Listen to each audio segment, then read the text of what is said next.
Continuing my 30-day world challenge. Obviously, they didn't start this, they started this mid-month to mid-month or something. So I'm not going in order of what's listed. I'm going to go in order with what is convenient for me. And I'm going to do what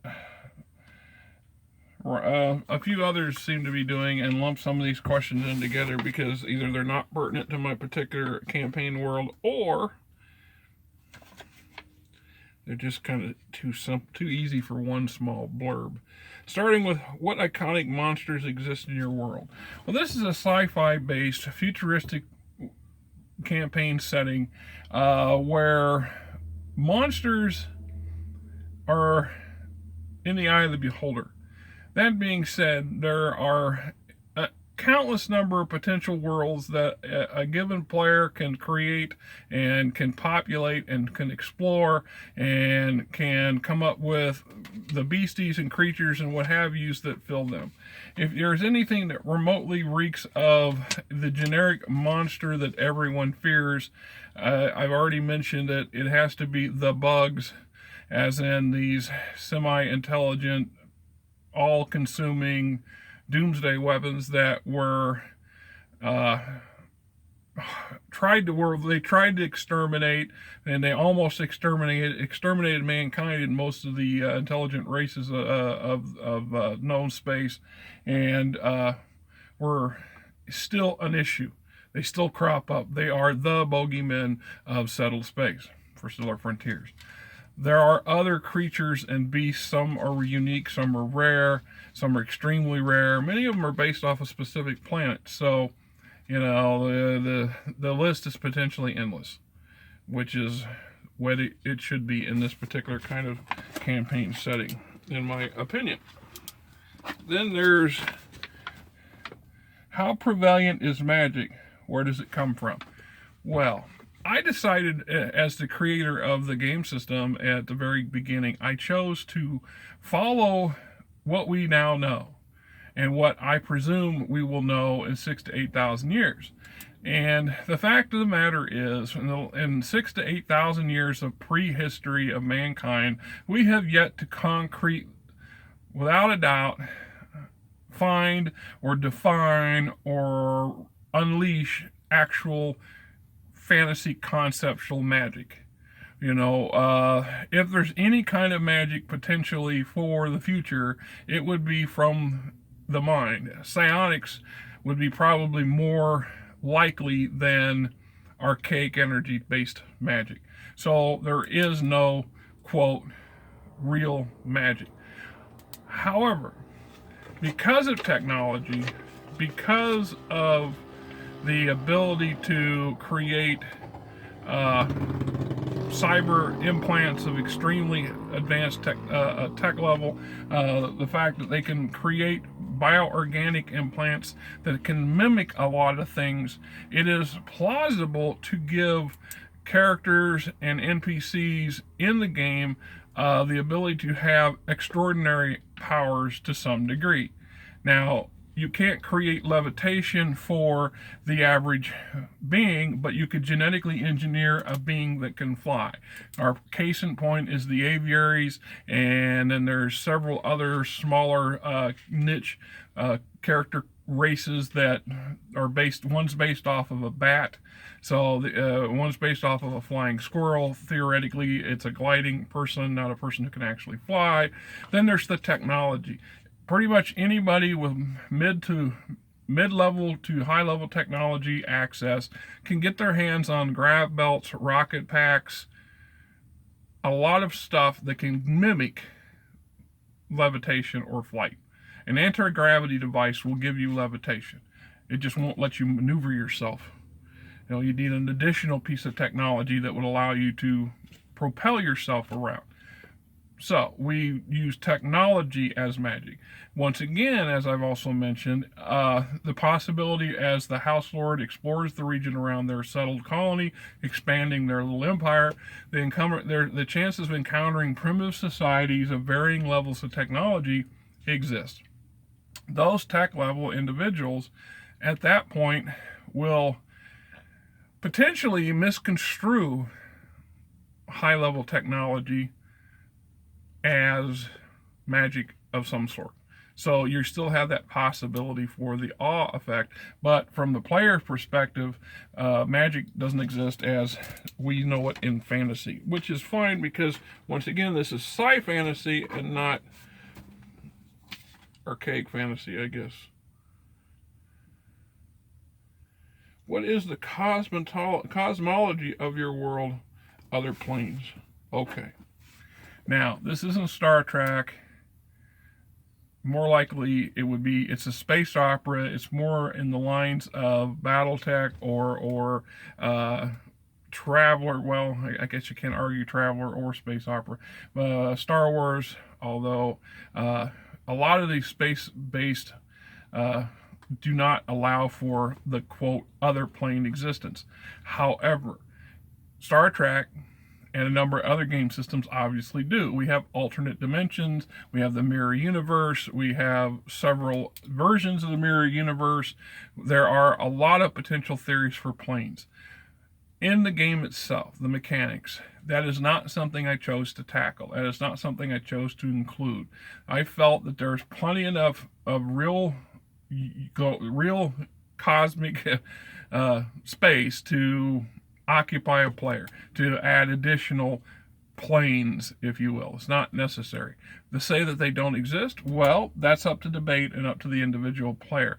And at some futuristic point, or some future point down the road, if the game became popular enough that some people really wanted to have that alternate dimension capability or the ability to have mirror universes and so on and so forth, well, it's definitely something I'm willing to look at, or perhaps somebody else will make an amendment to the existing game system. So there you have that.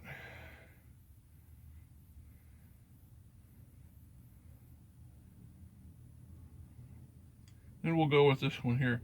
What's your world's biggest secret? Well, once again, we're talking a galactic scale imperium controlled by humanity.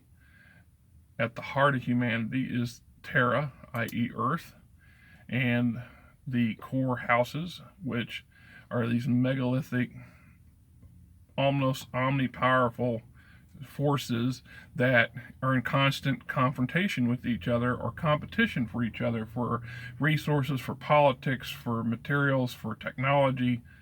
And there's a very fine balance. There's this secret, if there's a big secret, is that the Imperium leadership, the Emperor's flunkies and flubes, are manipulating their fellow houses to keep them all at each other, more or less, to prevent anybody from getting any one house significantly becoming powerful enough to challenge the sitting imperial house. That said, in my novels that ride parallel to this campaign setting, this world that I created, there is a secret order called the Technomancers. These are a handful of individuals. Their numbers are unknown. Their political aims and goals are unknown. They are generally unknown to even the highest levels of the leadership of the Imperium and the great houses. Very extremely rare will they reveal themselves to an individual, and it's usually in a situation where that individual is not likely to survive the next 10 minutes because of some catastrophic issue or some politically driven issue. Now, from the game master's perspective, the Technomancers are some of the earliest founders of our high technology, who somehow or another, through technology, have advanced well beyond the reasonable expectations of longevity in Stellar Frontiers. That said, take a look at, let's as an example, Bill Gates. Bill Gates with extremely deep pockets and high and access to some of the highest technological capabilities of computer programming and computers today. If he somehow or another managed to fund a research program that allowed him to extend his life by a magnitude of 10 by some, let's say, a rejuvenation process, rejuvie drugs, what have you, or through being able to transfer successfully his consciousness to an electronic device, i.e. making a not an artificial intelligence but a living computer, which is something that you don't hear too much in high science. This is the opposite of, often is confused or lumped in with the concept of cyborgs. But in all intents and purposes, that's what the technomancers are. These are cyborgs. These are beings who have long outlived the physical capabilities of their original body to majority of it. They often have recloned and replaced their key critical components so many times that it's no longer viable to use organics. So they've had to go on to advanced technology to continue functioning. The only thing that remains is their cognitive ability, their intelligence, their sense of self-aware, potentially their brain, depending on which ones we're talking about. These would be the Merlins or the wizards of the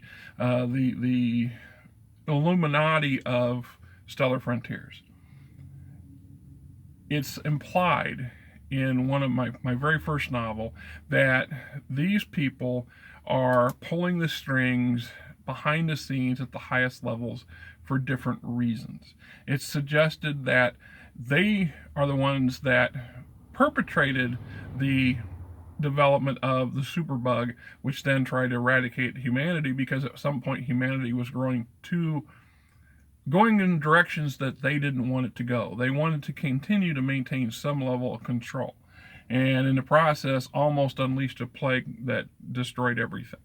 It was these technomancers who encouraged and or assisted in the development of a functioning artificial intelligence, which was supposed to additionally help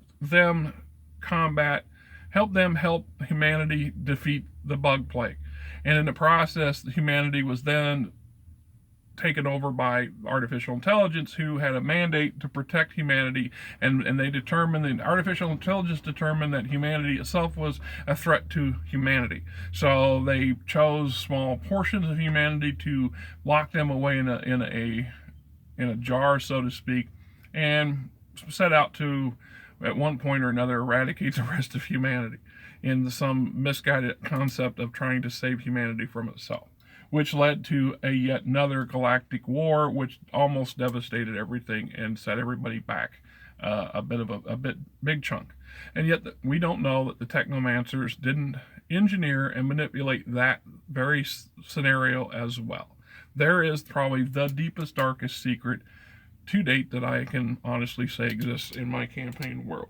So there's answers to 4 of the questions. Off to the next ones, shall we go?